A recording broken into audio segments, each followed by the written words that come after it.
பார்க்க போறோம் அப்படின்னு பார்த்தீங்கன்னா, டிஆர்பி மற்றும் பள்ளி கல்வித்துறையில வந்திருக்க மிக மிக முக்கியமான தகவல்களை நாம பார்க்கலாம். தமிழகத்துல பள்ளி கல்வித்துறையில திடீரென சில மாற்றங்கள் நிகழ்ந்து கொண்டுதான் இருக்கிறது.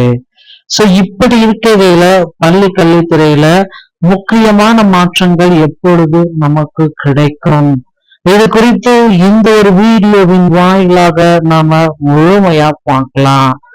மக்களே கவலைப்பட வேண்டாம். பள்ளி கல்வித்துறையில உதவி பேராசிரியர் தேர்வுல பல ஆயிரக்கணக்கான முறைகேடுகள் உறுதியாகப்பட்டிருக்கிறது. திமுக ஆட்சியில் கடந்த ஆண்டு நடைபெற்ற உதவி பேராசிரியர் தேர்வு முறைகேடு புகார் குறித்து உரிய விசாரணை நடத்த வேண்டும். உரநிலை வினாத்தாளில் 100 மதிப்பெண்களுக்கு மேல் பெற்ற ஒருவர் விளக்க முறை வினாத்தாளில் எப்படி 0 மதிப்பெண் பெற முடியும்? மதிப்பெண்கள் சீரற்ற முறையில் வழங்கப்பட்டிருக்கிறது. படித்த இளைஞர்களின் எதிர்காலத்துடன் டிஆர்பி விளையாடுகிறது. இளைஞர்களின் எதிர்காலத்தை நிர்ணயிக்கும் பேராசிரியர் பணியிடங்களுக்கு தகுதியானவர்களை நிர்ணயிக்க வேண்டும் என்று மனுக்கள் எல்லாமே கொடுத்திருக்காங்க. டிஆர்பி அசிஸ்டன்ட் உடைய கடந்து வந்த பாதைகளை நீங்க பார்த்திருப்பீங்க. இதுதான் அந்த டிஆர்பி அசிஸ்டன்ட்ல கடந்து வந்த பாதை. பள்ளி கல்வித்துறையில எல்லோருமே எதிர்பார்க்கிறது ஒரே ஒரு விஷயம்தான், தேர்வுகளை குறிப்பிட்ட தேதிகளை நடத்தணும், அறிவிப்புகள் முடிவுகளை முறையா வெளியிடணும், முறையா அவங்களுக்கு போஸ்டிங்ஸ போடணும் நேர்மையான முறையில. இது எதுவுமே நேர்மை இல்லை அப்படின்றது எல்லோருக்குமே தெரியும். இந்த பள்ளி கல்வித்துறையில கடந்த ஆட்சியும் சரி இந்த ஆட்சியும் சரி நேர்மை இல்லாமலேயே நடந்துட்டு இருக்கு.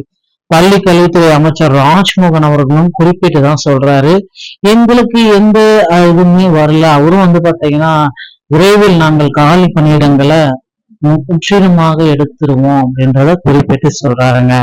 பள்ளி கல்வித்துறையில முக்கியமான அறிவிப்புகள் இன்னும் ஒரு சில தினங்கள்ல நமக்கு கிடைக்க பெறும் என்றதை எதிர்பார்க்கலாம். அதே போல டிஆர்பில தேர்தல் வாக்குறுதிகள்ல என்ன நடக்கின்றது?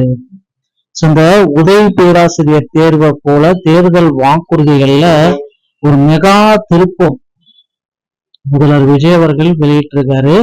தேர்தல் வாக்குறுதிகள்ல எல்லோருக்குமே டெட்ல பாஸ் பண்ண அனைவருக்குமே பணி. 2011, 13, 17 டெட்லாம் பாஸ் பண்ணவங்களுக்குனான பணி நியமனத்தை போடுவோம் அப்படின்றத குறிப்பிட்டு சொல்லிட்டாருங்க. கண்டிப்பா இந்த டிஆர்பில இது ரொம்ப முக்கியமான ஒரு விஷயம். கண்டிப்பா இது நடக்க இருக்கு.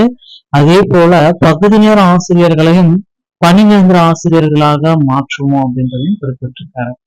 அதையும் நம்ம விரைவில் எதிர்பார்க்கலாம்.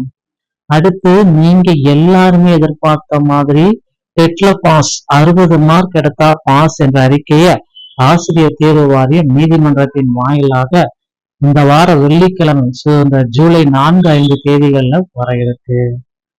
இடைநிலை ஆசிரியர்களுடைய கலந்தாய்வு மாவட்டம் மற்றும் மாவட்டம் தற்காலிக முன்னுரிமை பட்டியல் எல்லாமே வெளியிட்டிருக்காங்க, செக் பண்ணிக்கோங்க.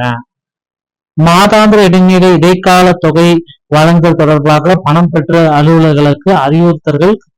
ட்ரெஷரியில பாத்தீங்கன்னா இந்த டிபார்ட்மெண்ட்ல தற்சமயம் இந்த மாதிரி ஒரு அப்டேட் வெளியிட்டு இருக்காங்க. இன்கம் பே அவுட் வழங்குதல் தொடர்பாக அலுவலர்களுக்கு அறிவுறுத்தலும் போயிட்டு தொடக்க கல்வித்துறையில மாநில அளவில் காலியாக உள்ள இடைநிலை ஆசிரியர் காலி பணியிடங்களுடைய விவரம். மாநில அளவுல இந்த வேகன்சிஸ் எல்லாமே எங்கெங்க இருக்கு அப்படின்றது எல்லாமே பார்த்துக்கலாம்.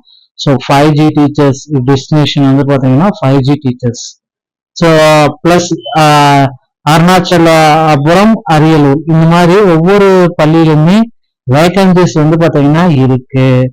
இப்படி எல்லாமே ஸ்கூல் எஜுகேஷன் டிபார்ட்மெண்ட் மேனேஜ்மெண்ட். இது பாத்தீங்கன்னா இந்த ஸ்கூல் சொல்லுவாங்க மாதிரி பள்ளி, ஓகேங்களா? இந்த மாதிரி பள்ளிகளிலும் தற்சமயம் வேக்கண்ட் இருக்கிறது. இதையும் நீங்க இப்ப பயன்படுத்தி போங்க அப்படின்றதான் நம்ம சொல்றோம். தொடக்க கல்வித்துறையில் மாநில அளவில் காலியாக உள்ள ஆசிரியர்களுடைய பணிபுரங்களை செக் பண்ணிக்கோங்க. அதுக்கு அடுத்து இந்த இடைநிலை ஆசிரியர்களுடைய கலந்தாய்வு மாவட்ட விட்டு கலந்தாய்வுகளுக்கு உண்டான தேதிகளையும் நமக்கு வெளியிட்டிருக்காங்க. சீனியாரிட்டி, ஸ்டாஃப் லிஸ்ட் எல்லாமே செக் பண்ணிக்கோங்க. நடுவுல சிறப்பு டெட் வேற 2 நாள் நடக்குது, அந்த நாட்கள்ல நடக்காது. இதுதாங்க தற்சமயம் ஆசிரியர் தேர்வு வாரியத்துல வந்திருக்க மிக மிக முக்கியமான செய்திகள். இன்னும் சில தினங்கள்ல வந்து பாத்தீங்கன்னா இந்த பிஜிடிஆர்பி நோட்டிபிகேஷன், யூஜிடிஆர்பி நோட்டிபிகேஷனும் நமக்கு வெளியாகலாம். டிஆர்பில இந்த தகவல் பிடிச்சிருந்தா நம்முடைய சேனலோட இணைந்திருங்கள். நன்றி, வணக்கம்.